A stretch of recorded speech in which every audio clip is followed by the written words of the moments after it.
Sunod mga kababayan. Sunod, ito naman yung ating pag-uusapan. Ano yan, Ken? Nako, ito na nga mga kababayan. Ito, sa totoo lang, narinig nyo naman po yung mga pinagsasabi ni Chavit kagabi.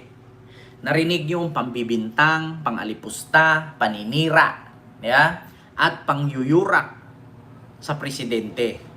So ngayon mga kababayan, kung si Pukis nga naghimok na bumaliktad na daw ang Commander-in-Chief ng Armed Forces kasi meron tayong presidenteng bangag, adik, nakasuhan ng sedisyon. Inciting to sedition at rebellion. Yun ang kaso ni Pukis na kung saan inaresto siya pero nang aaklas, Ma'am Maria Fe. Na kung saan inaresto siya, buti na lang nakapagpiyansa. Pero kahit nakapagpiyansa siya, tumatakbo pa rin ang kaso nun. So ngayon mga kababayan, si Chavit maaari po talagang makasuhan po ng inciting to sedition o pagre-rebelde sa presidente. Ito na mga kababayan. Pakinggan nyo po paano mo nasabi yan, Ken? Sino mang nagsabi niya na makasuhan si Chavit ng inciting to sedition? Aba, mga kababayan, hindi pa ba sedition ang magiging kaso sa ginawa niya doon sa press conference niya? Hindi pa ba sedition ang tawag doon sa ginawa niyang si Gutesa daw itinago ni Romualdez? Tapos wala kang ligtas dito, hindi ka makakaligtas dito, ang laki ng ginawa niyong kalukuhan. Si Bongbong Marcos, my old friend, ang mastermind na puro kwento, walang kwenta. Sedisyon po ang abutin niya doon, mga kababayan. So, mangyayari kaya yan? Ito po, pakinggan nyo, mga kababayan. Itong mga pondo na inilaan sa bawat agency, maganda po na nabigyan natin ng mga pondo, ano po yung mga programa. Si Claire pero po kumpiyansa po ba ang palasyo na magagamit naman yung 100% nito hanggang matapos yung taon? Kasi minsan, mabagal at saka, yung paggamit ng pondo. Actually mga kababayan, naghimok din siya ng one-time, big-time rally para kay PBBM, para pabagsakin si PBBM. So doon palang klarong-klaro po yun na sedisyon, o pagre-rebuilde. Nako po, continue. Sayang natetenga yung mga proyekto na dapat at pinaglaanan at gustong mangyari ng Pangulo. Tama. Totoo po yan. Ang gusto po talaga ng Pangulo, kung ano po yung budget na ibinigay sa inyo, gamitin nyo para magamit para sa taong bayan. At kapag ka po kasi nakikita po ng taong bayan na kumaga yung circulation ng pera, mas dumadami po yung investments, mas nagiging nagtatrust po yung mga investors kasi nakikita nila gumugulong yung pera at nagagamit sa tama. Huwag pagulungin yung pera tapos gagastusin pansarili. Hindi po yun ang gusto ng Pangulo. Dapat gumulong yung pera, magamit sa tama, para po yung mga investors din, makita nila na okay yung ekonomiya natin. Kasi the more na nagsisirculate yung pera natin, mas nakikita nila na maganda yung ekonomiya. Mas napapakinabangan kasi yung pera sa tama. Iuutos po ba, Yusek, din ng Pangulo yung review doon sa mga proyekto? Halimbawa, quarterly ba o every month? Dapat may report para makita kung yung progress ng mga projects para updated ng Pangulo.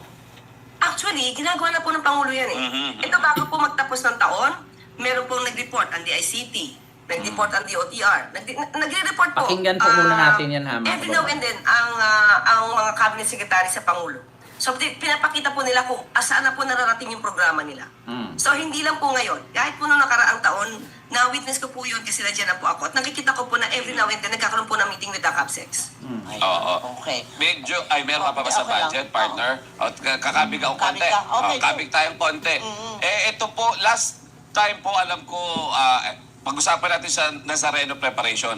Kasi last time, alam ko, ang Pangulo mismo nagpatawag ng pulong kasi gusto niyang masiguro. Last year ata yun, kung di ako nagkakamali, yung preparation, yung kaligtasan ng publiko.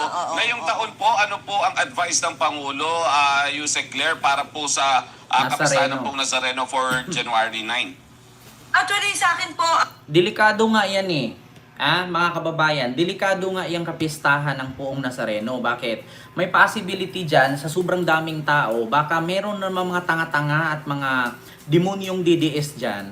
Di ba? Bigla nilang lagyan pa sa bugin yan dyan ang pagbibintangan si PBBM. Di ba? Kung naalala ninyo noon, yung Plaza Miranda bombing at Mindiola massacre. Di ba? Kanino ibinintang yun? Di ba? Kaya mga kababayan, mahirap yung ganyan, yung may mga pagtitipon-tipon. Kasi kapag kaganyan, di ba, may mga ganyan na pagtitipon-tipon, di ba, selebrasyon, piyesta, biglang may sumabog dyan, ang sisihin agad Marcos administration kasi nangyari sa Marcos administration. Di ba? Oo, may mga ganyang pangyayari mga kababayan kasi alam nyo po at alam po natin na ang piyesta ng Nazareno ay napakaraming tao po niyan. 'Di ba? Kaya dapat talaga todo high alert talaga ang kapulisan at ang otoridad pagdating diyan sa piyesta ng Nazareno kasi nga mahirap. Lalo ngayon mga kababayan, may mga nananabla. Alam niyo 'yon? Nananabla, gagawa ng gulo, gagawa ng aksyon. Di natin alam na yung ilalim ng tulay lalagyan nila ng bomba. 'Di ba? Hindi natin alam na meron silang pasabugin diyan, mga lumang sasakyan ipapark nila, tapos magugulat kayo bigla na lang sumabog. 'Di ba? Kasi nga, para masira ang administrasyong Marcos. Kasi mga kababayan, kung sakali man na may mangyaring gana, sana naman walang mangyaring ganon, God forbidden, di ba? Sana walang ganong mangyari. Kasi kung sakali man na may mangyaring ganon na senaryo, mga kababayan, ay walang ibang sisihin kundi ang Marcos administration. Di ba? Totoo yan mga kababayan. Lalong-lalo na ngayon na napakaraming politician na binangga ni PBBM ngayon is sabotage or sabotahe nila. 'Di ba? Lalong-lalo na mga kababayan na marami pong nasasagasaan ni PBBM ngayon ng mga kurap, mga magnanakaw, mga demonyo, mga buwaya. Mahirap talaga mga kababayan. Kaya dahil kailangan doble alerto, dapat triple ang pag-check, kailangan yung seguridad. Kasi mahirap yung ganyan mga kababayan. Kasi alam nyo kung may mangyari dyang sabog, may mangyari dyang ganyan, or may senaryong ganyan, kanino ba isisi yan? Sa administrasyong Marcos, sa pamahalaang Marcos. Kasi ang sisilipin agad ng mga DDS yan, kita ninyo, nung panahon ni Digong walang ganyan. Nung panahon ni ganito walang ganyan. Sa panahon lang ni Marcos, kasi bakit? Nangyari din yan sa panahon ng tatay niya, may ganyan din. Di ba yung history repeat itself? May mga ganyang mangyayari, mga kababayan. Kasi di ba nung panahon ng tatay niya, marami ding mga nagre-rebuilde. Maraming nagaganyan. Kaya pinasabog yung ganito, pinasabog yung ganyan. Kaya tignan ninyo, wala talagang magandang maidulot itong mga Marcos. Nung tatay niya may ganyang senaryo. Ngayon sa anak, ganun din ang senaryo. Kaya never again. Gaganon na naman yan siya. Sila na naman yung sisigaw ng never again. Now which is yung mga sumigaw ng never again noon, why not na ngayon? Never again to Marcos. Why not Marcos now? Kasi nakikita na nila kung ano ang adhikain at layunin ni Marcos bilang Pangulo. Pero sino yung mga magsasabing never again? Yun na naman yung mga DDS ngayon, na kung saan yan yung mga nagsisigaw-sigaw noon ng Marcos pa rin, Marcos pa rin. Pero yung mga sumigaw ng Marcos pa rin noon, ay sila na ang sisigaw ng never again to Marcos ngayon. Na which is yung mga anti-Marcos noon nagiging pro-Marcos na ngayon. Diba? Ganyan ang gagawin nila. Mga kababayan, ganyan po ang gagawin nila. Kaya mag-ingat po tayo. Hindi natin alam ang isip at utak ng mga adik na protektado ni Duterte. Hindi natin alam kung ano ang utak ng mga yan. Minsan makikita natin nagwiwilga-wilga. Minsan nakikita natin nagsisigaw-sigaw. Tapos kapag inaresto, sabihin panggigipit. Di ba? Totoo yan mga kababayan. Minsan nakikita natin nagwiwilga-wilga. Minsan sasabihin natin, bakit nagkaganyan? Ang sabihin agad nila, pag na-aresto, ginigipit. Di ba? Continue natin. Wala pa po sa akin na ibibigay na detalye sa ngayon. Pero itinatanong ko na po at most probably baka mamaya po na siguro mga 9 o'clock makakapagbigay na po ako ng update. Ayun. Pero as of now, wala pa po sa akin na ibibigay na detalye. Ayan, naalala Pero ko lang kasi. aayusin. Oo. Aayusin, ma'am. Aayusin, Claire. Ano po? May mga pag-aayos na gagawin at paghahanda ang palasyo. Yes po, tinatanong ko nga po kasi po nag-declare na po si Mayor Isko Oh. na no work at no classes po yata. Apo, Pero opo. pan-local. Di ba? Kasi pinaplano ni Isko na malinis, pinaplano ni PBBM na malinis ang Nazareno kasi ano yan libo, milyon yan na deboto ang dadalo dyan. Eh kung gagawa ng kalukuhan itong mga demonyong isip na mga DDS, wala namang ibang gagawa dyan. Huwag nating sabihin na kakamping ang gagawa yan. Eh kakamping, mga edukado yan, mga matitino yan. Galit lang ang kakamping sa mga kurap. Yeah? Tapos ang sisihin na naman yan, alam nyo naman ito si Chabit, isa yan si Chabit na ang sasabihin na naman yan, yung nanggugulo doon, may utak dyan, kabataan party list, si Fialago. Ano ba yun? Palyago, ano ba yung apelido nun? Si Sara Fialago. Siya na naman ang nangunguna. Sisihin na naman nila yan yung mga NPA daw ng mga estudyante. Tingnan ninyo mga kababayan. Ako, nagre-react lang sa tinagal-tagal ko ba namang nag-content, hindi ko pa ba ma-realize yan? Kung naalala ninyo, noong September 21, 2025 rally, yung mga nanggugulo doon, nakasakay ng Hilux, nakasakay ng Raptor, nakasakay ng Futon. Diba? Yun lahat yun, mga pick-up truck. Na may mga bit-bit na mga flag ng One Piece. Na kung saan nakamaskara ng itim, nakaitim na damit ng gugulo. Tapos alam nyo kung sino ang nasa likod daw doon? Ang mga kabataan, party list, at saka yung mga makabayan black. Ang sinisi nila, itong mga party list. Yan ang sinisisi nila. Kabataan Party List, Makabayan Black, Gabriela. Kasi yan daw ang mga founder. Yan daw ang mga nasa likod ng kaguluhan na yun. Na which is, nung nalaman-laman, mga funded pala yun. May mga binibigyan. Ay, nako. Mga kababayan. Continue natin, ito. Po yun. So ngayon po, nagpapa-update po ako tungkol dito sa national pagdating po dito sa Manila. Ayan. So, kung i-cover ba or what? So, Like po tayo, mga kababayan. Abangan natin Kasi yan. syempre yung iba, taga Quezon City ako Pero pupunta ako doon, deboto ako diba? Ako ba, may pasok o wala? Hindi, tsaka ang ina-expect mo, 8 million ang darating dahil Friday, tapat ng Friday din. Wow. Partner, Hello di ba, po, sa Ma'am sentro, Ashley. sa kapital ng Pilipinas, di ba, ang Manila. Kaya medyo ang paghahanda mo din talaga dyan, mabigat. Last time, Oo, kailangan todo ingat, sa mga deboto, last year, kamiting mismo ng Pangulo, yung simbahan, yung mga polis, yung DIL. Ayun po ako po'y nananawagan sa mga deboto po sa Poong Nazareno. Be alert po kayo mag-iingat po. Wag po tayong padalos-dalos ganun-ganun kasi alam po natin ang sitwasyon po ng ating bansa ngayon ay pinalibutan po ng sindikato at mafia, no? At ngayon po kasi ngayon po kasi mga kababayan, ang sindikato at mafia, maghahanap yan ng rason na para ikasira kay PBBM, na which is si PBBM po kasi ay inunti-unti po kasi silang pinutol. Diba?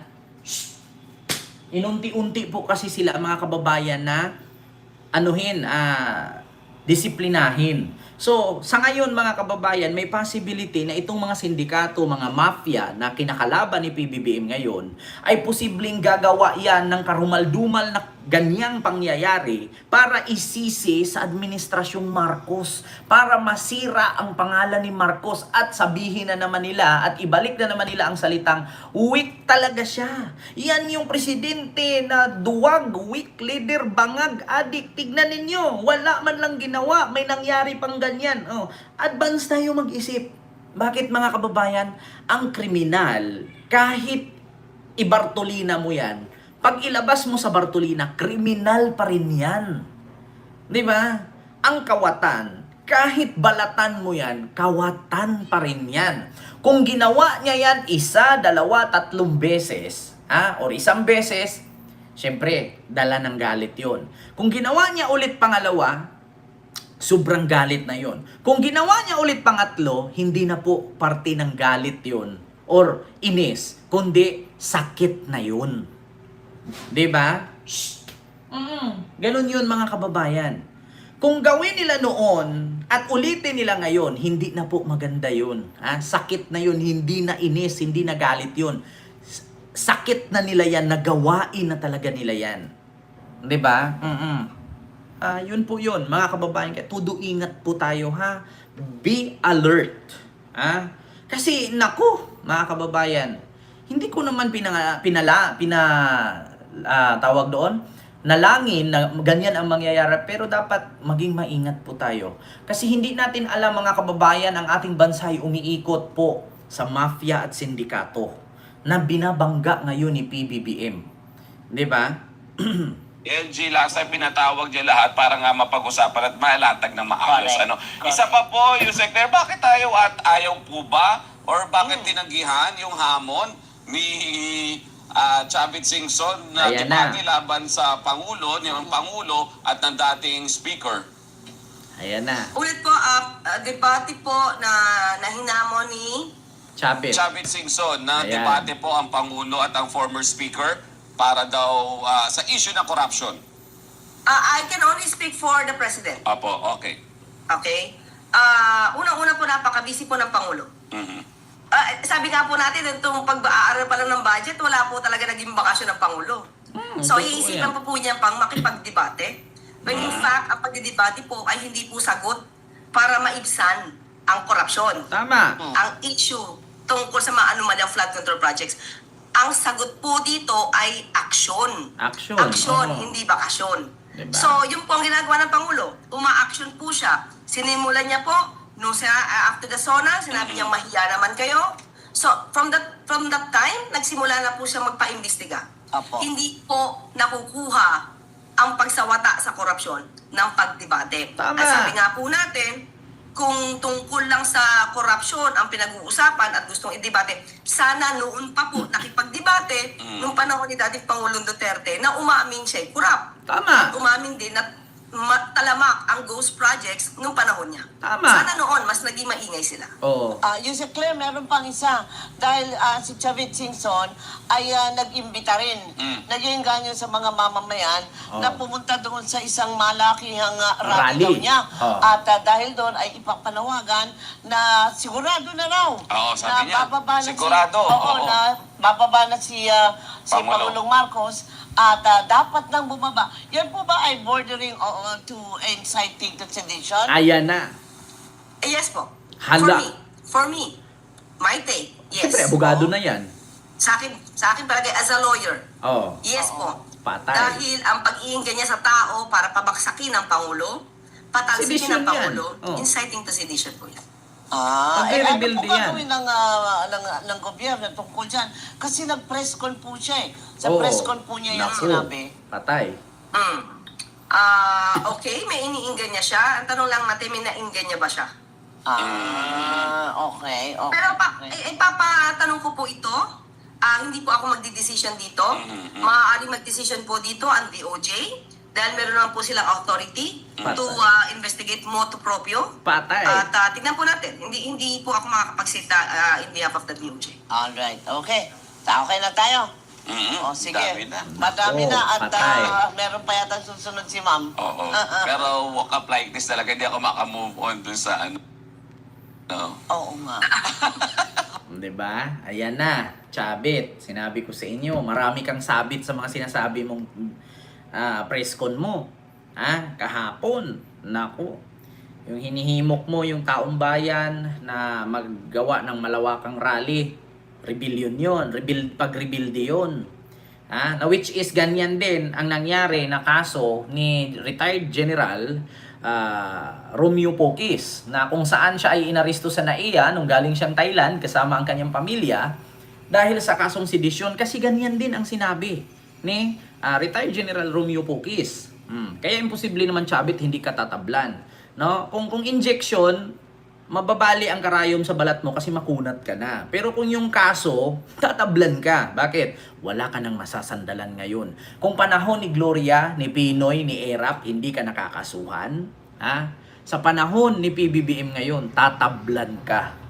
Take note, nakasuhan ka na ng isang plunder kay Cordero sa yung mga residente ng Narbacan dahil sa overpriced na pagbili mo ng lupa. Nako. Mga kababayan, hikayat now. Arestado later. Sedition later. Yun pa lang mga kababayan, yung pagsabi niya, naku, presidente ang binangga mo. Chavit, tandaan mo, kingpin ka lang. Kingpin ang tawag mo. Pero hindi ka miyembro ng grupo ni Kingpin na kahit bumangga ng pader ay lumulusot. 'Diba? Ulitin ko, hindi kayo miyembro ng mga mutant. Alam niyo yung mutant, yung may mga kakaibang katangian? Hindi kayo miyembro nun. Anong katangian ni Chavit? Pag tinanggal mo salamin, pula ang isang mata? Yung X-Men, may mga kanya-kanyang katangian yun. Pero tandaan nyo, hindi kayo miyembro ng X-Men, hindi kayo miyembro ng Avengers, ng mga lumilipad, nagkakaroon ng superpowers. Kayo wala kayong katangian, kundi puro paninira lang. Ngayon, saan ka sasandal yan? Bukod ang pera mo, hindi ka kayang ipagtanggol dyan sa pera mo. Bakit? Kahit marami kang pera, kung wala kang kapit sa gobyerno kay kinakalaban mo ang presidente, matitiklo at matitiklo ka. Yun mga kababayan, hindi mo. Walang kwenta ang pera. Kahit mamatay ka, hindi mo madadala yan. Ang kailangan mo dyan, koneksyon. Saan ka didikit? Kung ang mismong kadikit mo, ay kinakalaban mo. Diba? Diyos ko, grupo siya ni Lupin. Kent, may katangian naman si Chavit. Pag nagsalita, ngungo. Tapos ang lakas ng loob makipagdebate, ngungo na nga. Alam mo, girl. Eto, girl. Ganito yan, girl. Girl. Tapos makikipagdebate ka pa. Bulol na ka nga magsalita. Nagkangungo, nga magbigkas ang letra. Tapos makikipagdebate. Tigil-tigilan mo ngayon, Chavit. Kung wala ka lang pera, hindi ka naman ganyan. May pera ka lang talaga. Diba? Pero kung ito si Chavit, ordinaryong tao to, walang pera, magkakaganyan ba yan? Luso. Tigil-tigilan mo nga kami. Pero yung pag ikaw kinasuhan ni PBBM, hindi mo magagamit yung pera mo. Tatandaan mo yan. Makukulong at makukulong ka. Diba?